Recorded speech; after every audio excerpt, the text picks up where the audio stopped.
রাজধানীর উত্তরায় ৬তলা একটি ভবনের ভয়াবহ অগ্নিকাণ্ডে নিহত ৬ জনের মধ্যে ৩ জনই ময়মনসিংহের ঈশ্বরগঞ্জের উপজেলার বাসিন্দা।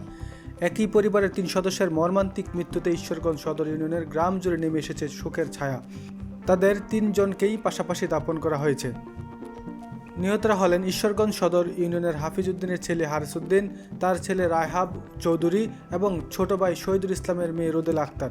তাদের মৃত্যুর খবর ছড়িয়ে পড়লে এলাকায় শোক ও আজহারি পরিবেশ তৈরি হয়। স্থানীয়রা জানান, কাজের সন্ধানে ১৯৯৪ সালে হারিস উদ্দিন ও শহীদুল ইসলাম ঢাকায় যান। দুই ভাই দীর্ঘদিন ধরে রাজধানীর উত্তরা ১১ নম্বর সেক্টরে ১৮ নম্বর রোডে ৩৪ নম্বর বাড়ির ৫ তলায় পরিবার নিয়ে বসবাস করছিলেন। তারা উত্তরা জমজম এলাকায় ফলের ব্যবসা করতেন। শুক্রবার ১৬ জানুয়ারি সকালে উত্তরায় ওই বাসায় অগ্নিকাণ্ডের ঘটনা ঘটে। আগুনের ধোঁয়ায় শ্বাসরুদ্ধ হয়ে হারিস উদ্দিন, তার ছেলে রাহাব ও ভাতিজি রোদেল আক্তার মৃত্যু হয়। রাহাব ছিলেন উচ্চ মাধ্যমিক শিক্ষার্থী এবং রোদেল অষ্টম শ্রেণীতে পড়তেন। বাদ জুমা উত্তরা নিহতদের প্রথম জানাজা অনুষ্ঠিত হয়। এরপর রাত ৮টার দিকে মরদেহগুলো নিজ গ্রামে পৌঁছালে স্বজন ও এলাকাবাসীর কান্নায় ভেঙে পড়েন।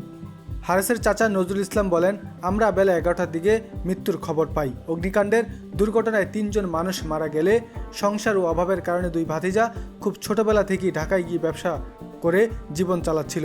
এমন মৃত্যুতে আমরা সবাই শোকাহত। তখন ওরা বললো যে কাকা যে তালা কাটতেছে, অন্ধকার তো দেখা যায় না। তো আমার যে ভাস্তি জামাই সে মোবাইল ধরে আছে আর উনি তালা কেটে উদ্ধার করছে। পরে ছাদে গিয়ে পাশের বিল্ডিং এ মই দিয়ে নেমে তারা রক্ষা পেয়েছে ৭ তলায়।